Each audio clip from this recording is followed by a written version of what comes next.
Hi, welcome to Hacienda Homestead. My name is Jenna, and today I was wanting to talk to y'all about what happened to our town.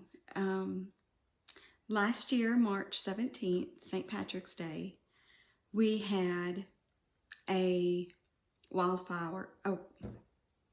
Last year, March 17th, 2022, we had a fire burn through our town, like downtown. Now, we do live in a small community. We live outside of a small town, and less than 300 people. But it started as a normal day. It was very, very windy. And at this point, we had just moved to this house. And maybe in February, end of January, February, and my brother and his wife and kids were living with us also because they had not gotten their house. They moved to triple wide and it was still being put back together out here on the property. So they were staying with us, which is fine. We have plenty of room.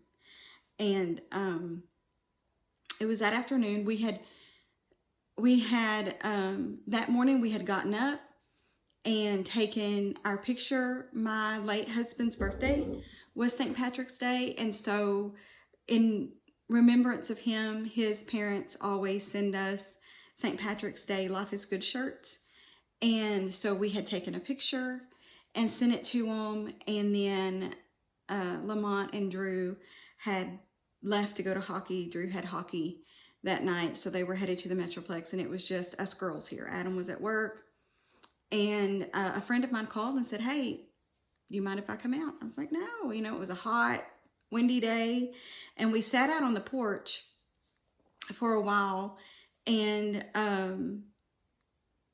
eventually I got tired of the wind. You know, after so much wind blowing, I was tired, and I was like, let's just go in the house.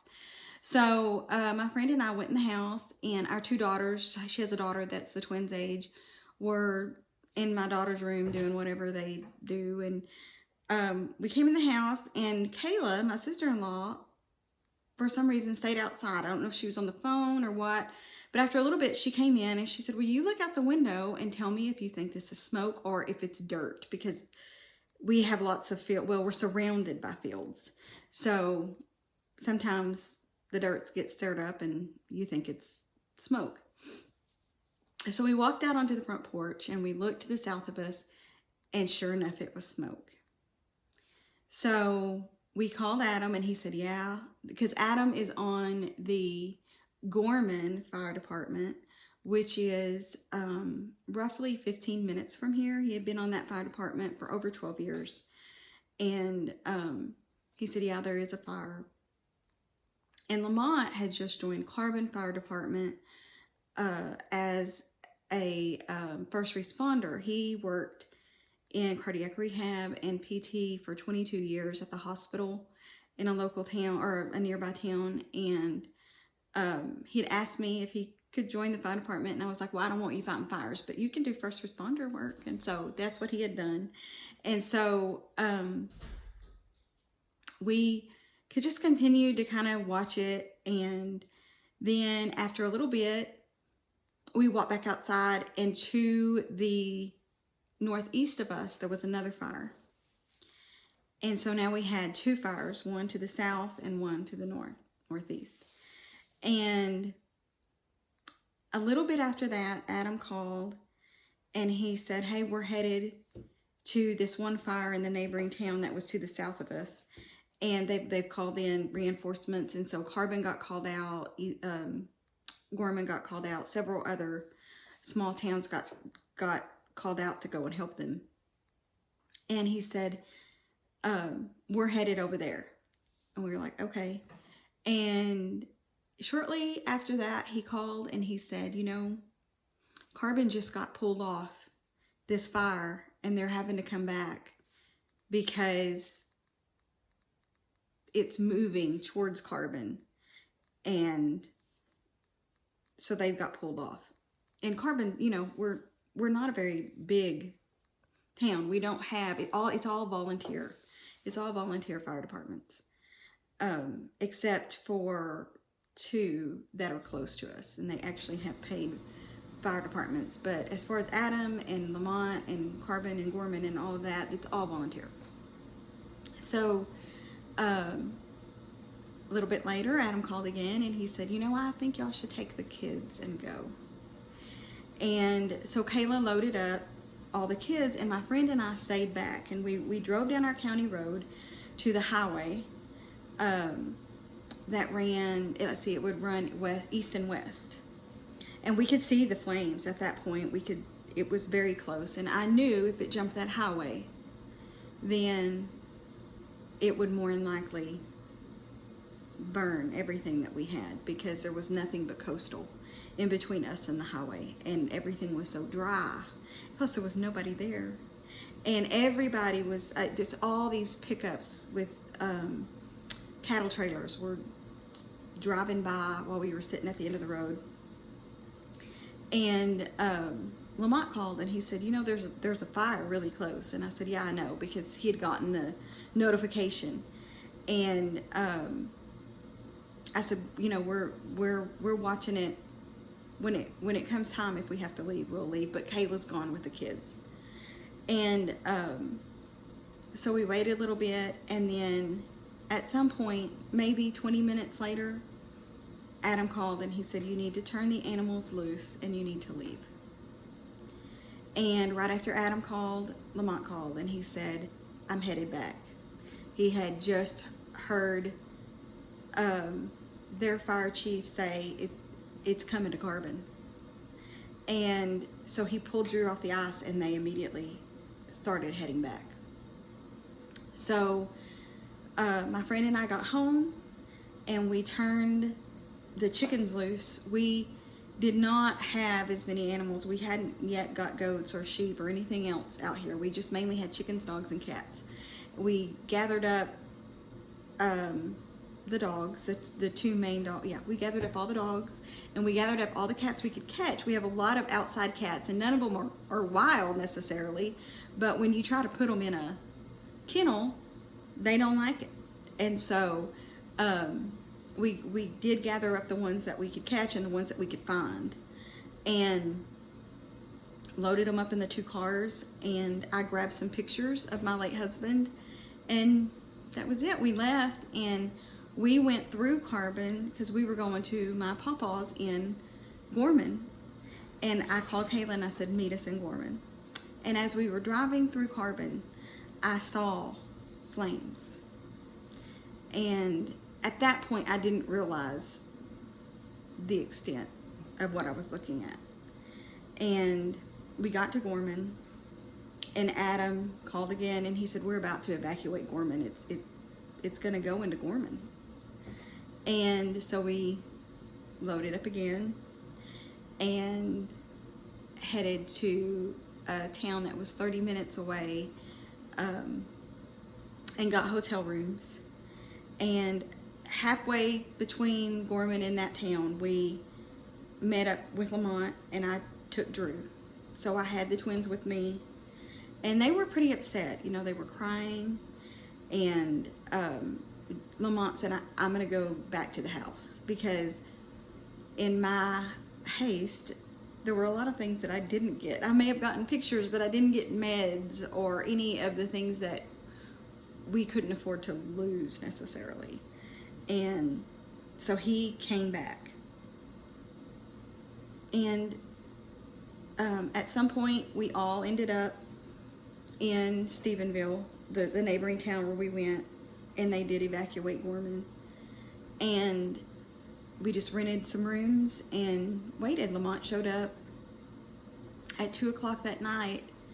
I remember waking up and trying to call Adam.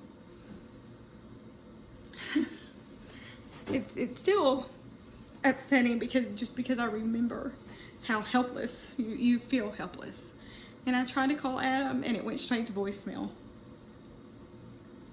And when you know that he's fighting a raging fire, and at this point we had the fire to our south had combined with the fire to the northeast, and so now it was just one big fire. And so I couldn't reach him, and I remember I just laid in bed, you know, and you always think the worst. And I've heard Adam's stories. Like, I know how close he's come before, and you know, you never know. You just never know. And so the next morning we got up and we headed home, and we got to Gorman, and everything was black. It had burned literally up to houses, and the further we went, it literally, everything was burned. And I'm going to post pictures, but Carbon had lost a lot of houses. A lot of people in our church lost houses. A total of 86 houses were burned, and at that point the main fire had been put out, but there were still spot fires, and we just stayed. We came home, but we stayed ready to leave. We did not unpack the cars. We didn't do anything. We were ready to literally just walk out and get in the car and leave again.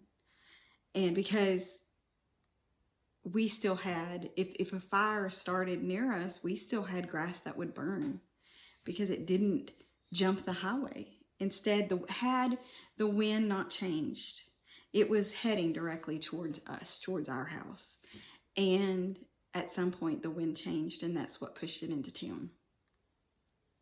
Jody, our pastor, is also the fire chief of Carbon, and he said when they got to Carbon after coming off that first fire, they knew it was moving too fast, and he said they just got out of the fire truck and prayed that there would be no loss of life. Sadly, the next day we did learn that one person lost her life, and she was from Gorman, and I knew her. She was a sheriff deputy for Eastland, and she was evacuating people, and she got caught up in the fire, and she did lose her life, saving other lives. And so many people have said if she hadn't have been there, I wouldn't have made it. I wouldn't be here. But so there was one person that lost their life that day, and she left behind 3 sons. And as the devastation sank in of what horrific thing had just happened to our town and the people that we love, and you can't do anything about it, but people came together, and people from even out of state came, and we just opened up the church, and our whole fellowship hall was filled with essential items, and people could just come and get what they needed. And there was just an outpouring of help, and it lasted months and months. I personally, it was hard. It was hard because I went 5 days without seeing Adam. Adam came home late at night and was gone when I got up. Fighting fires. They practically lived at the fire station because so many of these little fires were popping up. And it wears on you, the worry and knowing that he's not sleeping. You know, I think he went 3 days without sleeping in the beginning. And one day he FaceTimed us, and it took my breath away.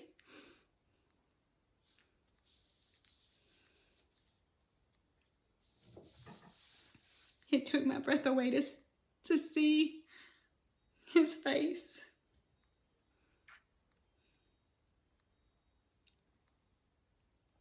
His eyes were red. They were burnt, like they were burning. Like he said, the smoke. And that was hard, you know, to see the exhaustion in his face.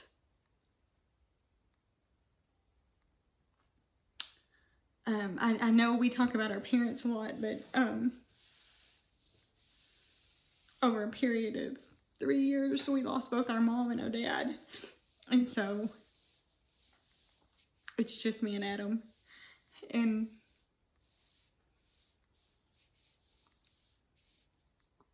it was hard. It was hard, you know, and I know that everybody worried about the firefighters and the first responders that were still out there.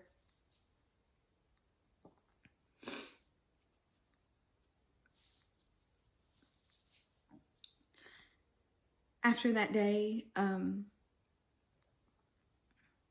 Lamont decided that he was going to start fighting fires. And he looked at me one day and he said, I think I'm supposed to train and learn how to fight fires. Because I know that he felt helpless. And I said, well, actually, I didn't say anything when he told me. I just kind of looked at him, and then later I said, well, if that's what you feel called to do, then that's what you need to do. And so he has started his training, and he's been on some fires. Remarkably, you would be amazed at our community now. We have a lot of new houses. Most people chose to stay and rebuild. And as the people in our church get their houses rebuilt, we kind of do a housewarming. We do a pounding where we bring them food and restock their pantry for them. And here in a couple of weeks, we're going to be doing that for 2 more families in our church that are just about to move into their new houses. So we're coming up on a year, and a lot of them have been able to move back to their land and back in their houses. And you know, everybody has their story. That was my story. That's what happened to us that day. And we're very grateful that we did not lose our house.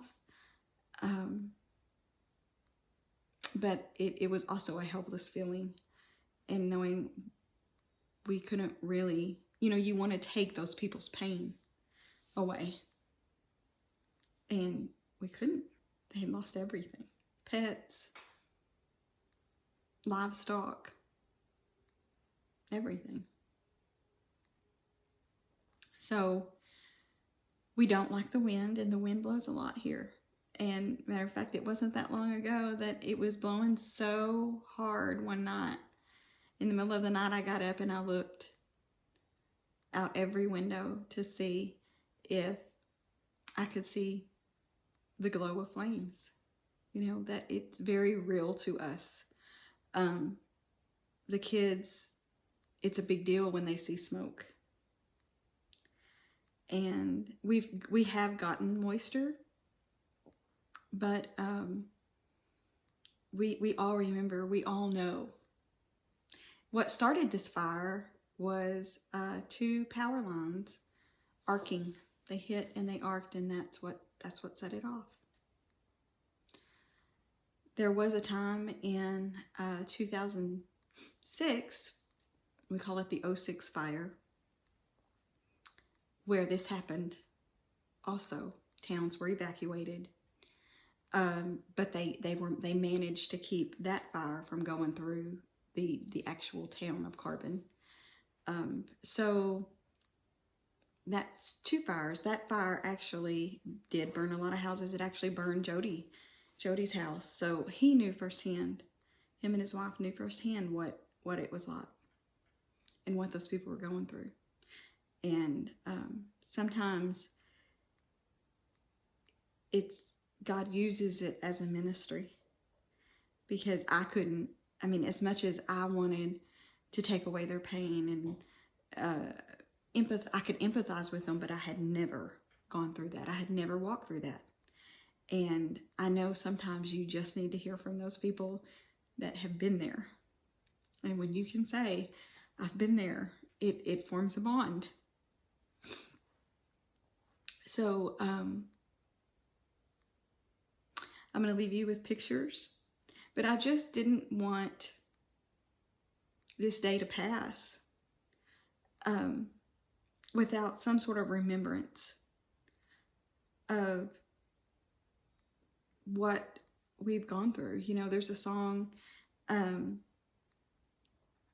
that says, "You've walked me through fires," and we walked through a literal fire, and we walked out on the other side, and we're stronger, and we're blessed, and our church has grown, and it will either, your trials should draw you closer to God, and I believe wholeheartedly that that's what happened. And we see it in our church every Sunday. So I know this was different, but I just, like I said, I wanted there to be a remembrance, and that's my story, and everybody has a story. But I wanted to remember that, and that we've come out on the other side, and we're stronger for it, and our town's stronger for it. So thank you for listening. I am going to post some pictures of the devastation, but through the ashes there is new life, and we've got green grass and new houses, and we're all closer. So thank you for listening, and I'll see y'all next time.